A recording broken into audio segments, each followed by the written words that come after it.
He used to walk out of the room the moment anyone mentioned God. He didn't cry, not even at his parents' funerals. He didn't believe in therapy, or emotions, or even friendships. In his mind, those things were signs of weakness, and weakness had no place in the world he built for himself. For 78 years, my father was the definition of discipline, control, and silence. He was a man of few words, fewer friends, and zero room for spirituality. Raised in a strict home and shaped by decades of emotional repression, he lived by one unspoken rule: feel nothing and nothing can hurt you. And yet, something did. In 2023, we got the diagnosis: cancer, rectal cancer. At first, it seemed manageable. The doctors were hopeful. We'll treat it with radiation and chemotherapy, they said. The tumor is contained. And so, we believed. For 8 long months, he went through treatments. Quiet, steady, never complaining, never letting on that anything had changed. Until it did. The tumor shrank, but didn't disappear.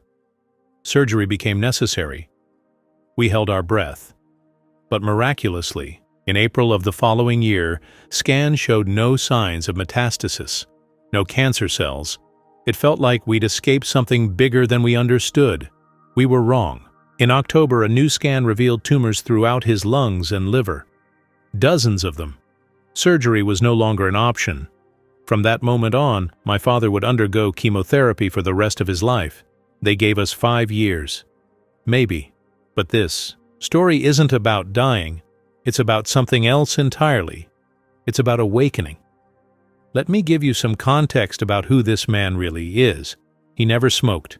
He rarely drank, maybe a glass of wine on rare occasions. He ate clean, walked 10 kilometers a day, and followed a health regimen most people half his age couldn't sustain. His life was structured, discipline, routine. 40 years of waking up, going to work, coming home.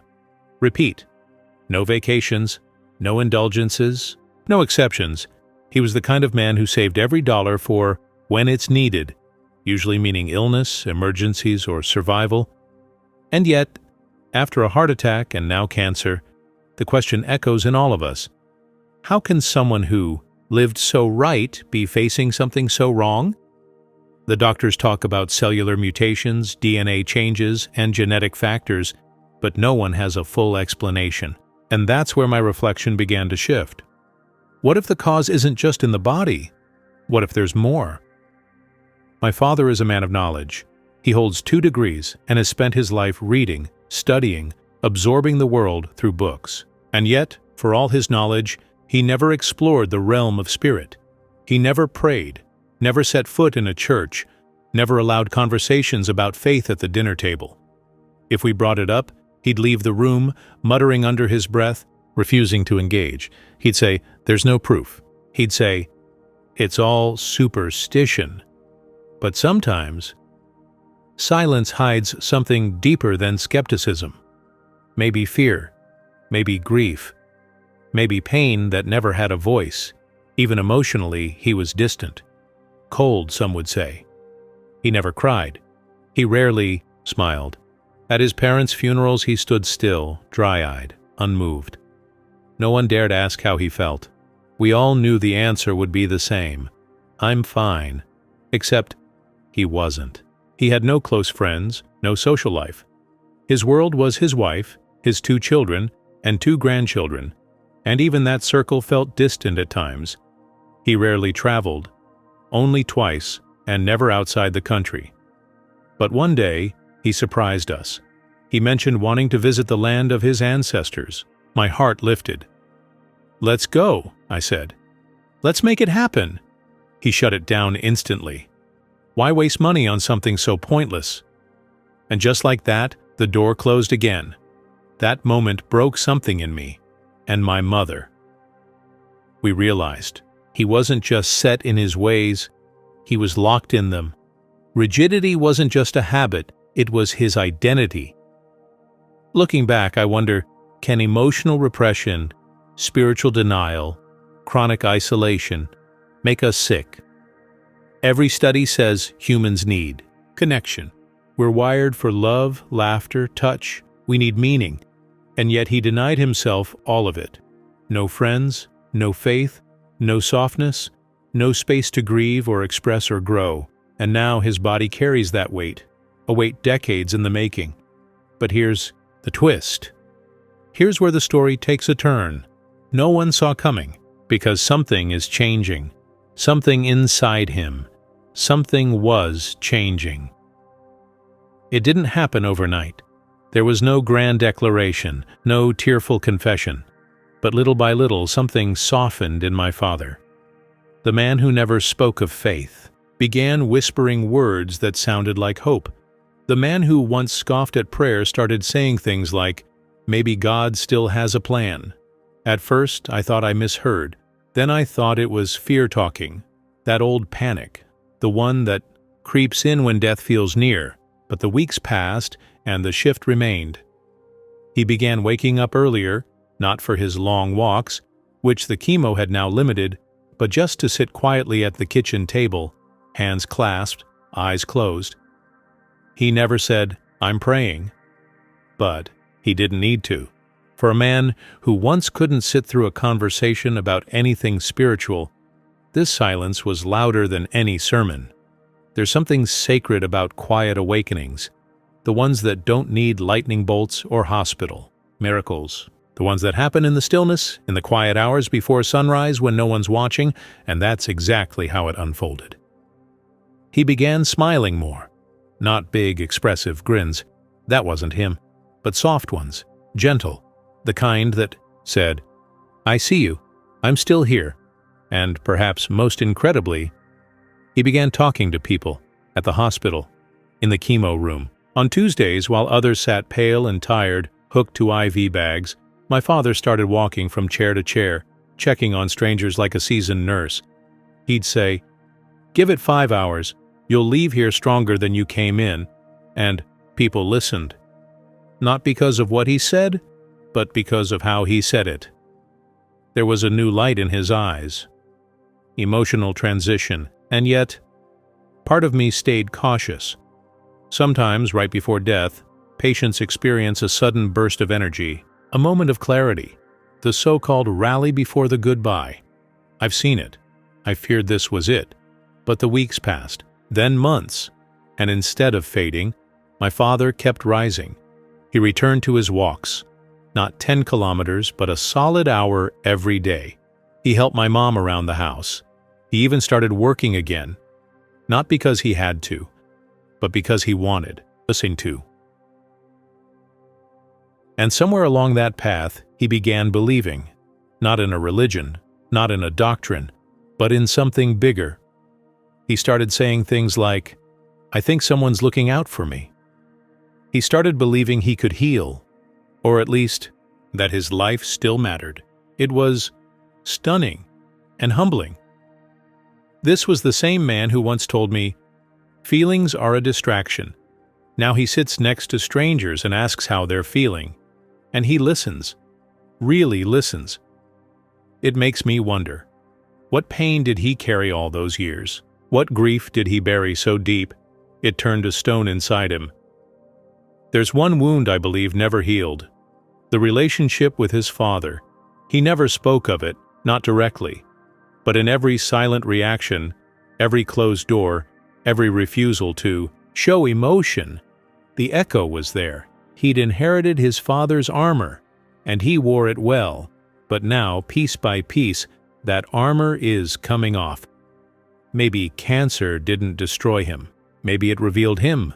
Maybe illness, as cruel as it is, can sometimes be a mirror, showing us not just what's wrong in our bodies, but what's been stuck in our souls. And in my father's case, that soul had been asking, quietly, patiently, to be seen for years. It just took a disease to make him finally listen. My father has always been a man of control. Everything had its place. Feelings, however, had no place at all. For most of his life, he kept his emotions buried deep beneath a surface of discipline and silence. No matter the situation, weddings, funerals, sickness, his face never changed. His voice never trembled. His eyes never cried. But now I see something different. There are moments, quiet ones, when he looks out the window and just breathes. Not like before, not the mechanical, rushed breathing of a man managing his schedule. This is slower, softer, as if he's finally letting life in. And I wonder, did his body carry the weight of everything his heart refused to feel? Because no matter how clean he ate, no matter how many kilometers he walked, he never addressed the tension inside him, the grief, the guilt, the disappointment, the inherited silence from his father, and his father's father before that. Generational pain is quiet. It doesn't scream. It whispers, in the way we raise our voices too quickly, or avoid certain topics like ghosts at the table. My dad never talked about his childhood, but the little we know paints a picture of cold rooms, strict rules, and a father who believed emotion was weakness. So my dad became the same, a man of order, of silence, of everything measured, nothing expressed. He passed that silence down to us, too. Not intentionally, but unavoidably. And then, cancer came. In my search for answers, I found the work of Louise Hay, a woman who believed that illness isn't just physical, it's emotional, it's spiritual, it's energetic. She taught that each part of the body holds symbolic meaning, that pain and disease often grow where emotions go unhealed. The liver, she said, holds anger, the lungs, sorrow, and the rectum, where my father's cancer began, relates to the inability to release, to let go of the past, to forgive, to soften. Her words shook me. Could it be? Could all those decades of emotional repression have taken root? Physically, my dad, a man who never cried, never forgave, never showed softness, now faced tumors in the very places she described. The liver, overwhelmed by frustration, the lungs, weighed down by silent grief. And still, somehow, he's beginning to heal, not just physically, but inwardly. He no longer talks about death. He talks about life. He no longer rejects the idea of God. He says things like, maybe he never gave up on me. And when I see him now, helping my mom with dishes, joking with the chemo nurses, walking his quiet hour through the neighborhood, I don't see a dying man. I see a man who, for the first time, is finally learning to live. Perhaps that's the real miracle, not a cure, not a clean scan, but a cracked heart, letting in just enough light to begin again. Today is March 31st, 2025. And my father is still here, not just surviving. Living. He walks for an hour every morning. He eats well, he works, he helps my mom around the house, and every other Tuesday, he goes to the chemo center and becomes, somehow, the heart of the room. This man, who once avoided all contact, now walks in with a smile and tells the others, by the time we're done, we'll all be a little less sick than when we arrived. People laugh. People believe him. The nurses smile. The patients lean in. He became, somehow, a carrier of hope. You'd think this story is about his strength, and it is. But more than that, it's about his change. Because the real transformation wasn't physical. It was spiritual. It was emotional. It was invisible to the scans, but undeniable to anyone who knew him. This is a man who never believed in God. Now he whispers prayers under his breath. This is a man who never shared feelings. Now he comforts strangers. This is a man who used to see emotion as a flaw. Now he embraces it as the very thing that makes life meaningful. Sometimes I look at him and wonder, what really changed? Was it the fear of dying? Was it the weight of reflection?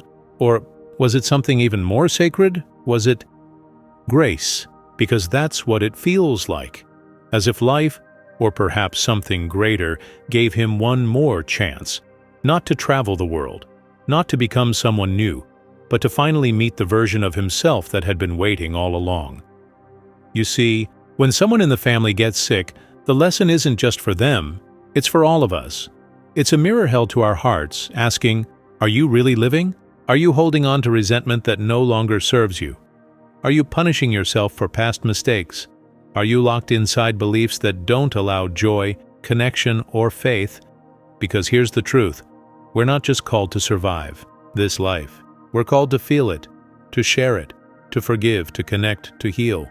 And if my father, a man of silence, skepticism, and solitude, can soften into hope, then maybe there's hope for all of us, because transformation doesn't always roar.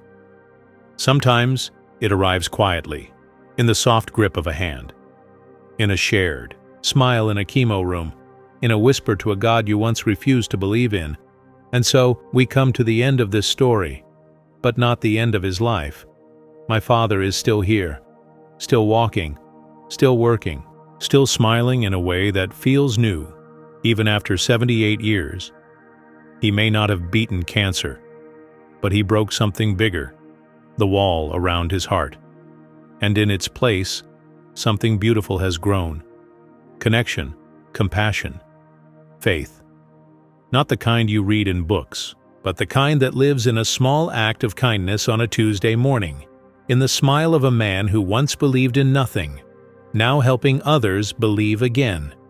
If you're watching this and wondering whether people can change, let this story answer you. Yes, even after decades, even after silence, even after sickness, change is possible. But sometimes it takes everything falling apart for someone to finally come together. If this video touched something in you, share your thoughts below. Your voice might be the bridge someone else needs today. And if you're walking this road with a loved one, remember, healing doesn't always mean curing.